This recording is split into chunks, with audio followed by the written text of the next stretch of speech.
Wow, isolating yourself from your family can be a bitch. Welcome back to the channel. Today I'll be doing my weekly update, and I'll also be taking a look at what I've locked in for my April TBR. So it's been a very challenging week. Earlier in the week I got struck down by the virus, which pretty much hit me for six and floored me. I've only just managed to get my voice back, but I need to apologise for the nasal tone because I still have a bit of congestion there that I'm still trying to fight off. But I'm happy that I can actually function and be able to share my week with you today. And as you can see behind me, I've actually converted the study into a bedroom as I isolate myself from my family in order to protect them from this thing so they don't catch it, which is it's a bitch of a thing to fight, let me tell you. But enough about that.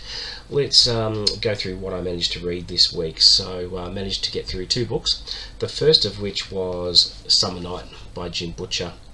Now, I liked this one. It did take me most of the week to get through, but I found it a bit slow to take off, and it didn't pick up for me until the last third of the book. There was a bit of groundwork made about the politics between Harry Dresden and the White Council, and my least favourite supernatural characters so far are the fairies. I don't know why they're not my cup of tea, but yeah, didn't find myself a fan of those. But Harry is still as great as ever in the book, and he's always got those witty one-liners, and the way that Jim Butcher has evolved Dresden's characterization is really good, which will prompt me to continue the series, but it certainly wasn't my favourite. I thought Grave Peril was a lot better than this, but you know, there are more books in the series to go, and I've heard great things about some of those books in particular, so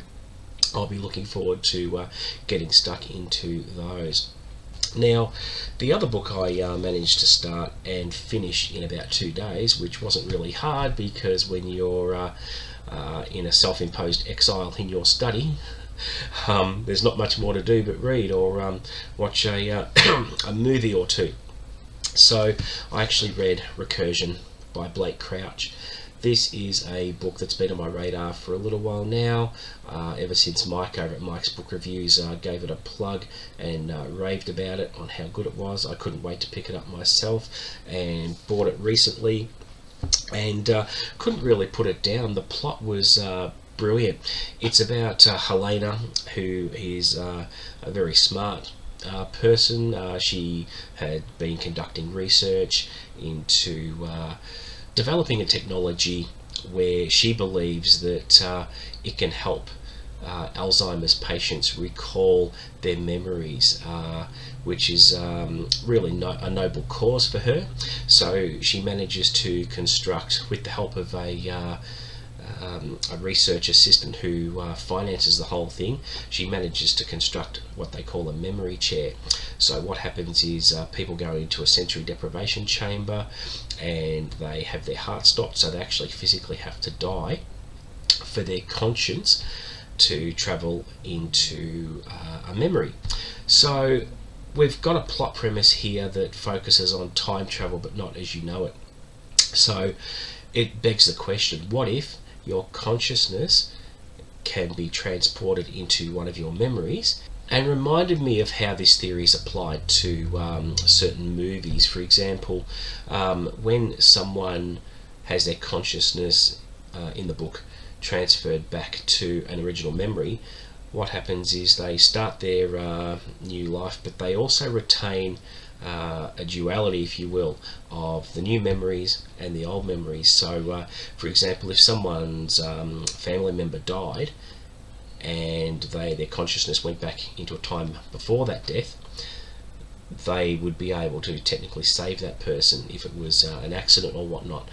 So the person would have the memory of what it was like for the family member to die and the current timeline where they're actually alive. So you have this conflicting duality, which the more trips people take back to fix things in their past, the more it takes its toll on you. And I think this theory is explored very well in, say, a couple of movies. For example, one that comes to mind is The Butterfly Effect, which is one of my favourite movies of all time, starring Ashton Kutcher and Amy Smart, where Evan Treborn, the main character, discovers he has the ability to have his consciousness transferred back into time. And what happens is, over the course of the movie, he loses all his mental capacity, and that's what doing these things does to you. And the moral is, you can go back and back and back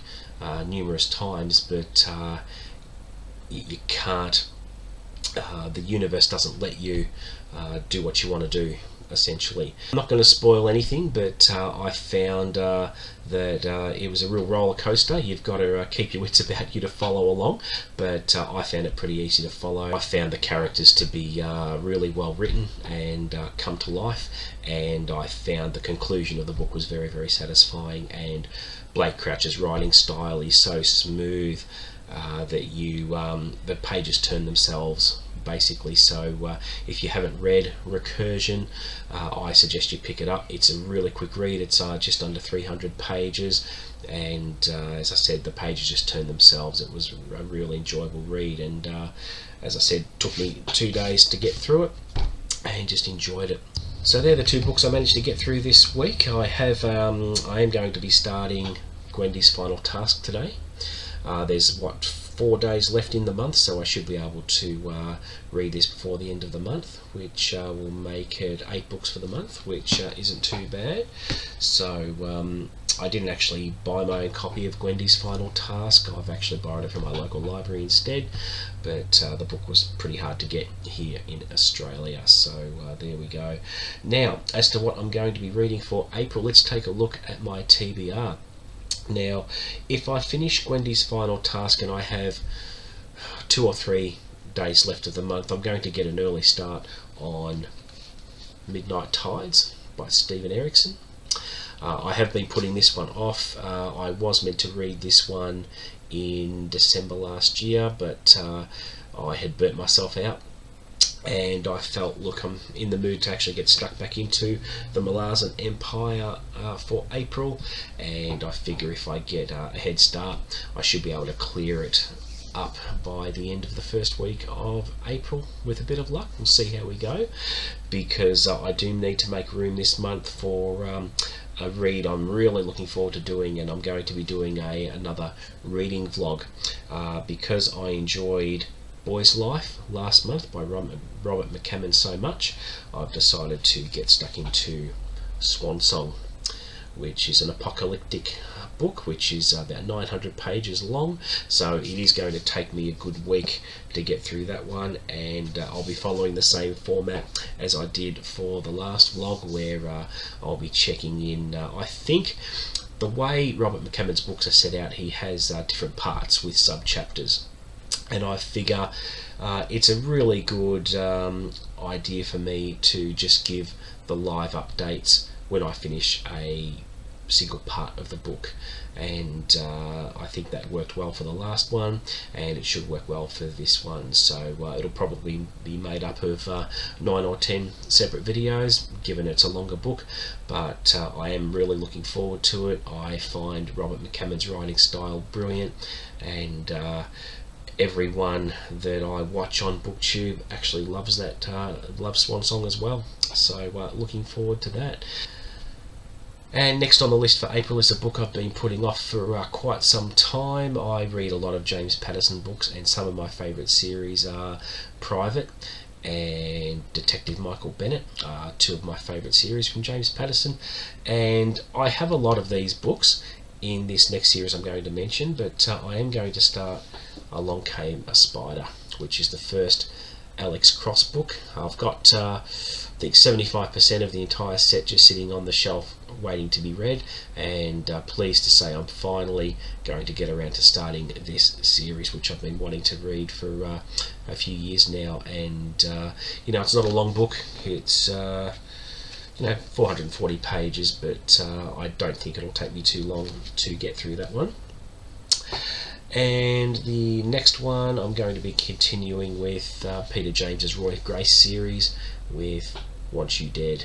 This will be the 10th book in the Roy Grace series, and I enjoyed the last one a lot, and thought, well, I'm going to read the next one.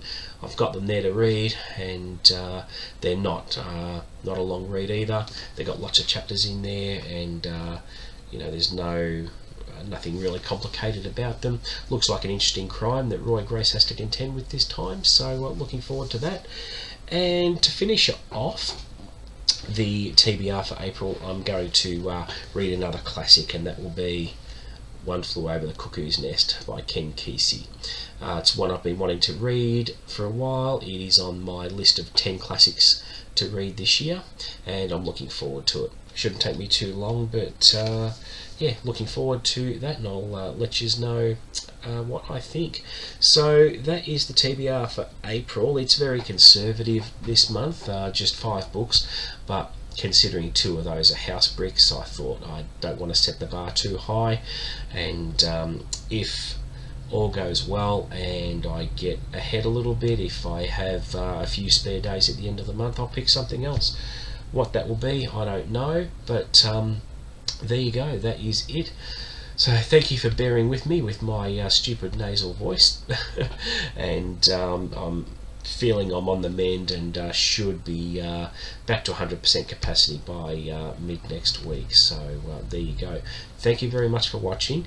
As to what's coming up on the channel, I am a little bit late with this, but I am making an announcement with another video that hopefully should be out next week, and this is called Horror Mayhem. It's a project that is conceived by the Bookish Bryants, where myself and quite a few other hosts have been invited to participate in the project, where we've chosen 4 subgenres in the horror genre, so reading one subgenre a week with short works. Very much like the same format for February Fantasy Stories, and I'm excited for that. Just need to finalise my final choices with what I'm going to be reading for the project, and we'll get that out shortly. I'll also be doing my March wrap-up as well, which will hopefully be coming out sometime next week. And of course, the reading vlog for Swan Song will be coming next month as well, so looking forward to that. So thank you once again, thanks for putting up with me, and please don't forget to like and subscribe, and until next time, see you later.